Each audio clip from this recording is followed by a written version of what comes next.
বান পৰিস্থিতি পৰিদৰ্শন কৰিবলৈ পশ্চিম দৰঙত উপস্থিত হয় মন্ত্ৰী পীয়ুষ হাজৰিকা। ডিমিলা নৈৰ ভগ্ন মথাউৰি পৰিদৰ্শন কৰে মন্ত্ৰীগৰাকীয়ে। শীঘ্ৰেই ডিমিলা আৰু কালপানী নদীৰ উন্নত মথাউৰি নিৰ্মাণ কৰাৰ লগতে ডিমিলা নৈৰ চিঙা মথাউৰি নিৰ্মাণ কৰা হ'ব বুলি ৰাইজক আশ্বাস দিয়ে। ডিমিলা আৰু কালপানী নৈত বিকল হৈ থকা বোৱতী জলসিঞ্চন আঁচনি স্লুইচ গেটসমূহ ৰাইজে উঠাই দিবলৈ দাবী জনোৱাত মন্ত্ৰী হাজৰিকাই বিভাগীয় মন্ত্ৰী অশোক সিংঘলৰ সৈতে আলোচনা কৰি উঠাই দিয়া হ'ব বুলি ব্যক্ত কৰে। আনহাতে বৰ্ণাঢ্য সাহায্য নোপোৱাৰ অভিযোগত তৎকালীনভাৱে বান সাহায্য দিবলৈ জিলা আয়ুক্তৰ সৈতে বৈঠকত মিলিত হ'ব বুলিও উল্লেখ কৰে মন্ত্ৰীগৰাকীয়ে। মন্ত্ৰী হাজৰিকাৰ এই পৰিদৰ্শনত সাংসদ দিলীপ শইকীয়া, বিধায়ক দিগন্ত কলিতা, ডক্টৰ পৰমানন্দ ৰাজবংশীও উপস্থিত থাকে। এইটো এটা ইৰিগেশ্যনৰ কৃষি বান্ধ আছিলে, কিন্তু দায়িত্বটো মই লৈছোঁ বুলি ক'ম, কাৰণ ৱাটাৰ ৰিচোৰ্চ, ইৰিগেশ্যন, PNRD, চইল কনজাৰ্ভেশ্যন বেলেগ বেলেগ বুলি মই নাভাবোঁ।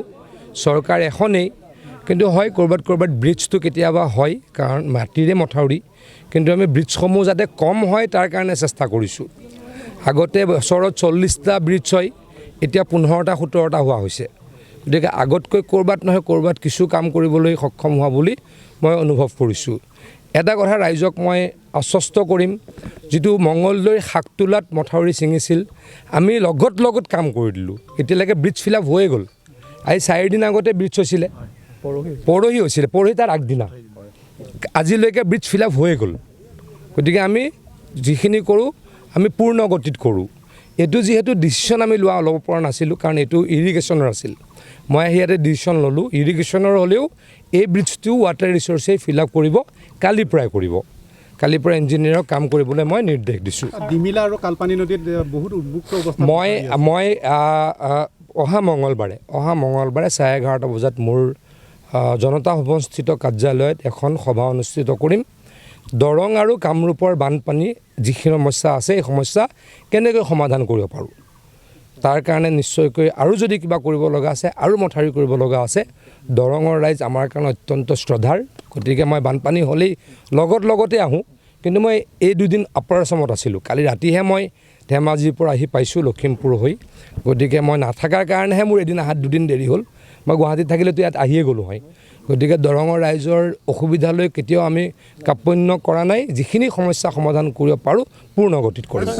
যিটো সমস্যা ৰাইজে কৈছে, স্লুইচ গেটটো আচলতে সেইটো ইৰিগেশ্যনৰ, গতিকে ইৰিগেশ্যনৰ লগত কথা পাতিব লাগিব। ইৰিগেশ্যন ডিপাৰ্টমেণ্টৰ স্লুইচ গেট এটা মই ৱাটাৰ ৰিচোৰ্চৰ মিনিষ্টাৰে ঘপককৈ ভাঙি দিব নোৱাৰোঁ বা বন্ধ কৰি দিব নোৱাৰোঁ, কিন্তু ৰাইজৰ কথাখিনি মই ডেফিনেটলি অশোক সিংঘল ডাঙৰীয়াৰ লগত পাতিম। অহাকালি আমাৰ ইঞ্জিনিয়াৰ ৱাটাৰ ৰিচোৰ্চৰ কালি আলৈকে আহিব, এই ব্ৰিজটো ফ্লাপ কৰাৰ কাম আৰম্ভ কৰিব। তেখেতে ৰাইজৰ লগত বহি ডিটেইলছ কথা বুজি মোক মঙলবাৰে ৰিপৰ্ট কৰিব, তাৰ ওপৰত পৰৱৰ্তী কাৰ্যব্যৱস্থা হাতত ল'ম।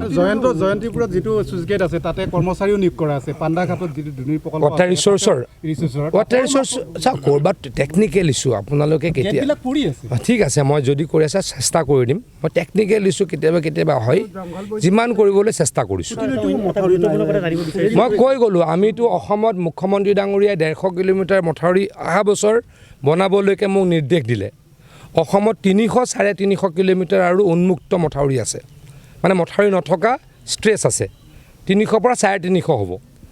150 কিলোমিটাৰ টকা ইতিমধ্যে ৱাটাৰ ৰিচোৰ্চ ডিপাৰ্টমেণ্টক মুখ্যমন্ত্ৰী ডাঙৰীয়াই যোৱা কেবিনেটৰ আগৰ কেবিনেটত দিছেই। গতিকে তাৰ গৰিষ্ঠ সংখ্যক আমাৰ দৰং জিলাই পাব, আপোনালোকক মই প্ৰতিশ্ৰুতি দিছোঁ। নামখলাৰ পৰা দীপেন ডেকাৰ ৰিপৰ্ট, টকশ্বক 24 ইণ্ডিয়া।